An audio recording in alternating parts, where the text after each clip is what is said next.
5 जून 2024 GMCU Gujranwala अस्पताल में तूफ़ानी अंधेरी दोबारा शुरू हो गई है।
ਮੂੰਹ ਤੋਂ ਬਗੈਰ ਬਣਾ ਕੇ ਮੇਰੇ ਲਈ ਵੀ ਹੈ ਆ ਤੁਹਾਡੇ ਬਲੱਡ ਬਾਹਰ ਡਿੱਗ ਪਏ ਨੇ ਬਲੱਡ ਬਾਹਰ ਡਿੱਗ ਪਏ ਨੇ ਸਹੀ ਜੀ ਇਹ ਸਾਫ਼ ਕਰਕੇ ਰੱਖੋ ਸਾਫ਼ ਕਰਕੇ ਰੱਖੋ ਇਹਦੇ ਨਾਲ ਰੱਖੇ ਸਾਫ਼ ਕਰਕੇ पीछे कर अब एक क्या जी ऐसा में फोन कर फिर क्या है ये क्यों ले पीछे कर सुनाम तेरा साफ करके साफ कर हाय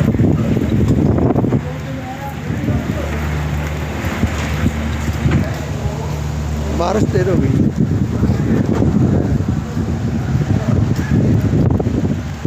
अस्पताल की वीडियो बना रहे हो